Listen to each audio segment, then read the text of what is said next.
Hello, everyone. Welcome to this little podcast session here. We are students from Bachelor's of Education studying in Teaching of English as a Second Language. And we are going to have a little discussion today in the form of a podcast. And first of all, let us introduce ourselves. I will be your host, and my name is Chris. Hi, I'm Huai. Hello, I'm Susu. Hi, my name is Wutt Yee. We have been taking the same classes ever since our years in foundation, and still in bachelor's, as we proceed to our bachelor's, we still happen to take the same classes up until this point in time. So it is no secret when we say that there has been a lot of gossips going around in between us, and today is going to be another one of those discussions that we usually have during our lunch breaks, during our gatherings, etc., etc.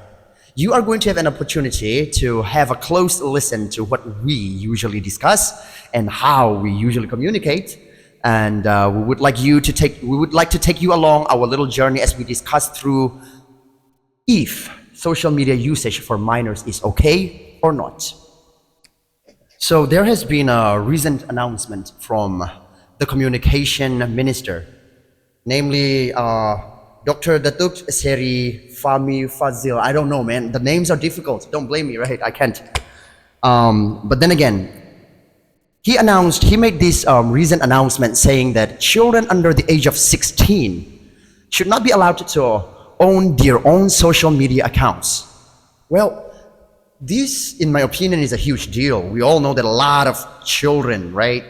Well, I believe I can say children because they are much younger than us, are using social media, and in my opinion, it is getting out of control. So today we're going to discuss about what this policy is going to be like in our opinion.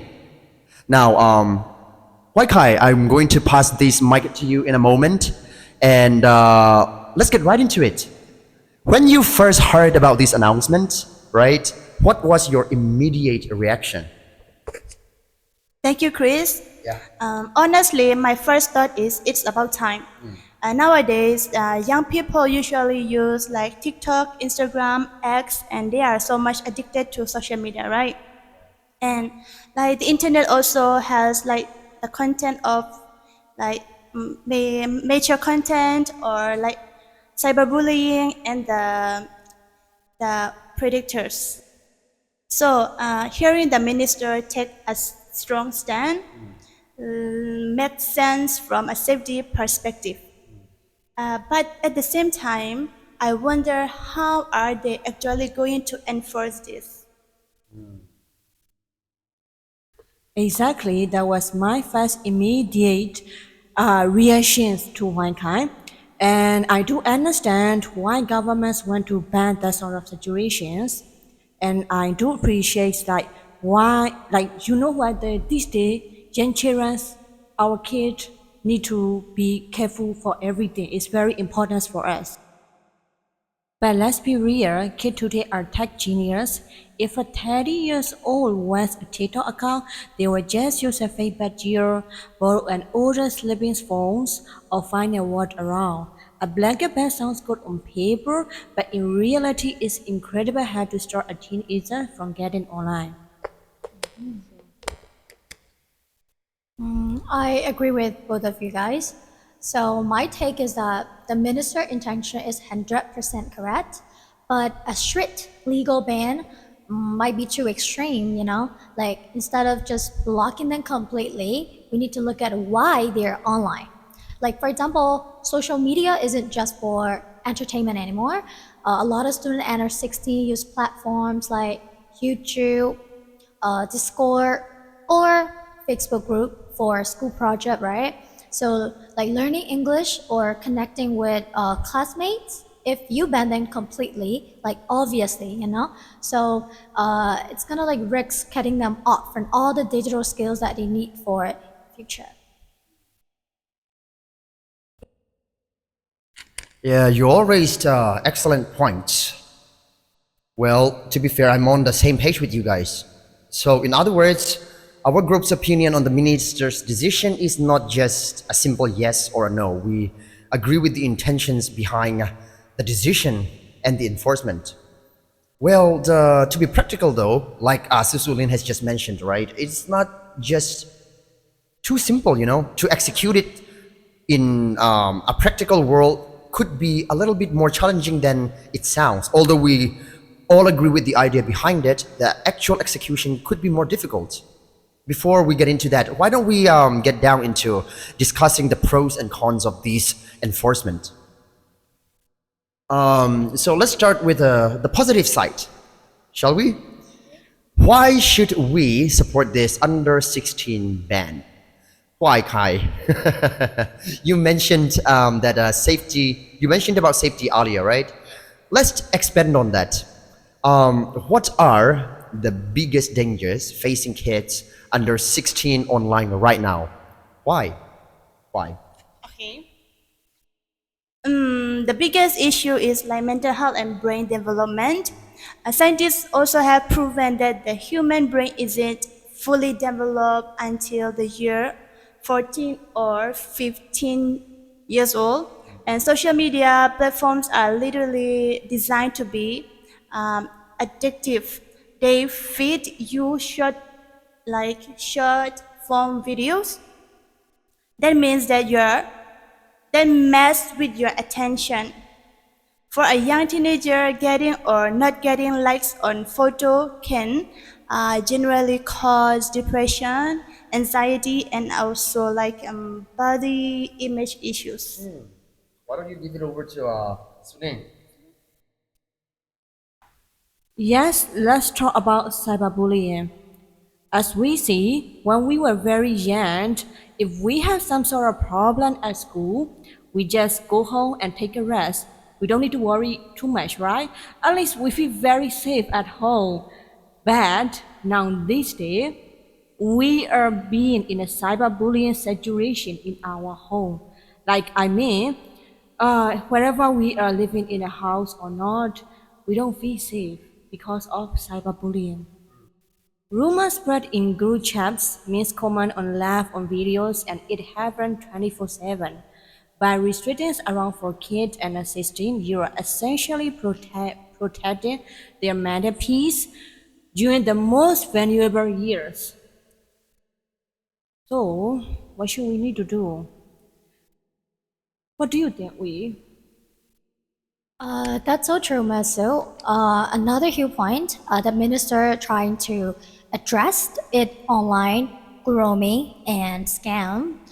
Kids under 16 are often too innocent, or they tracks very easily to somebody, so they don't always realize that the person they're chatting with on a gaming platform or Instagram or on Facebook, that you can talk easily, might be using a fake profile. They're having terrible cases of financial scams and predictor targeting Malaysian minors online. So a ban like this, folks are protected chill around them. You know what?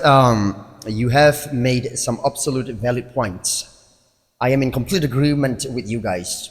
There is an age restriction for when you can drive, when you can go to a club, or when you can drink alcohol, etc., etc. So I believe that since we have all agreed that social media can be potentially dangerous for children, it is only logical that there is also an age restriction that tells when a child can start using social media and have his or her own account. But Su Linn already has mentioned once before that it is a nightmare to actually enforce it, right? So let's talk about it. Why don't we talk about this little flip side, this little challenge? We should also think about this as if we were the law enforcement officers, right?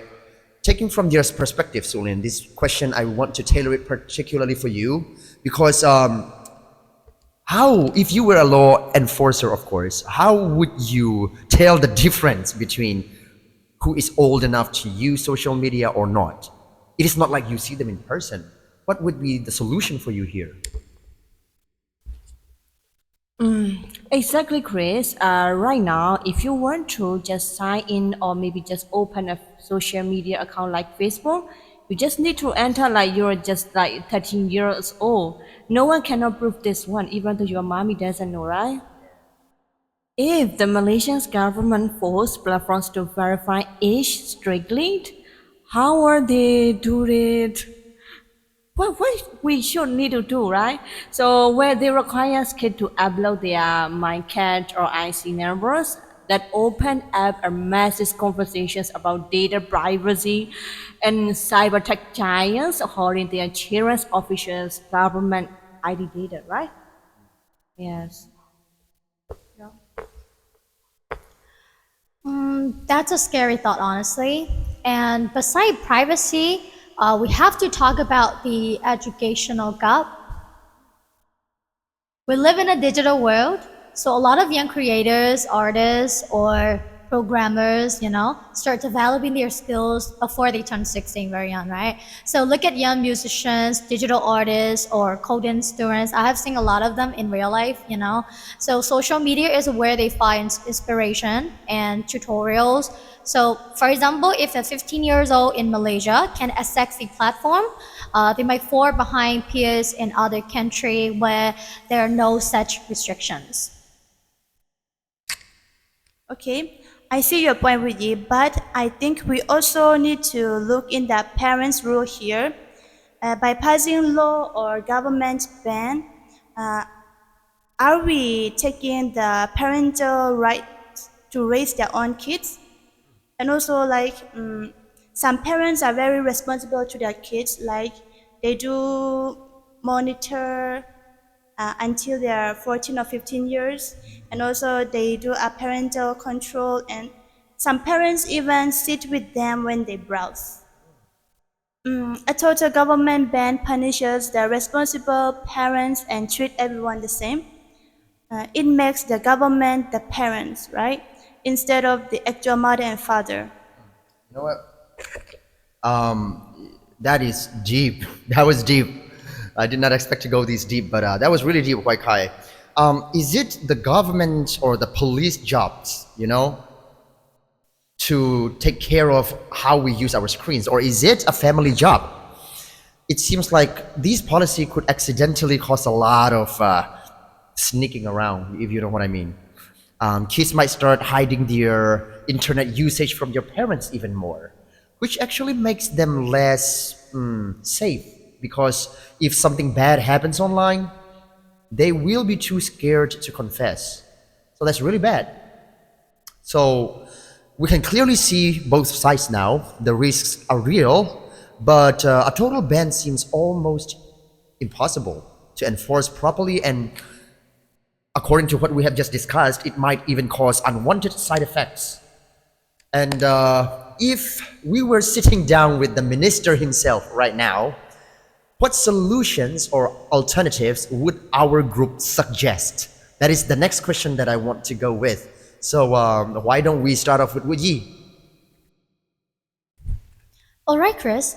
For me, instead of the ban, I would highly recommend like having a strict parental co-ownership account for anyone between the age of 13 and 16. So what I mean by that is at 13 years old or 14 years old, between the age of like 16, like I told before, so they can have an Instagram account, but their account must link to a parent register account. So, well, they can still do their things on their account freely, but their parents can see their messages, their screen time limits, and like everything they do on their account. So I think this is very good for the child's safety as well, and this keep the child connected to the world while their parents are in control. So, yes, we. I honestly, I do love that what you say, and I do appreciate it, and I feel like it can make a gap between them. My recommendations will be focuses heavily on digital literacy in school. I do love that right now Malaysian school syllabus focus on how to use Microsoft Word or basic coding, But we don't teach kids how to survive online. We need more tools in primary and secondary school that teach kids about cyberbullying and how to spot fake news, the dangers of talking to strangers, and how to algorithms affect mental health. Education is more powerful than a ban. Okay, exactly. You can't ban the future, but we can prepare for kids. My final suggestion would be pushing the tech company to customize the teen mood specifically for Malaysia. If an account belongs to someone under 16, the platform should automatically disable direct message from strangers, completely block adult keywords, and automatically shut down the app after 60 minutes or of daily use, and put the pressure on TikTok and Meta to build safer app rather than criminalizing the kids. Yeah.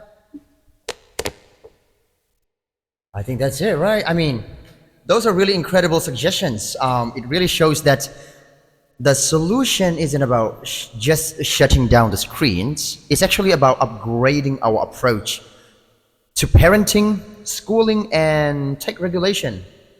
Well, this has been absolutely a fantastic discussion. After all that we have discussed, let's get into our little conclusion here. To conclude what we have discussed right now, we are in complete agreement with the ministers, the communication ministers' decision to enforce the ban of social media. However, it appears to me that we have some questions about its practicality. It appears to me that based on what we have just discussed, even though the ban, the national ban of the use of social media for children under 16 is how do you term it? How do you term it? It sounds approachable. It sounds favorable. However, not quite practical. We rather advocate for better social media advocacy, better government control, better tech company accountability, and better social media and internet online safety education. We should rather focus on teaching our children to navigate the internet world safely, rather than pretending that we can keep them away from it, lock them out of it forever, right? Yeah. Thank you very much, Wutt Yee, Su Linn, and Huai Khai for your wonderful insights. This has been quite a discussion. We have come to an end. Thank you very much for listening, everybody. Thank you, our lecturer and our classmates, for your kind attention. We hope to see you again. Goodbye.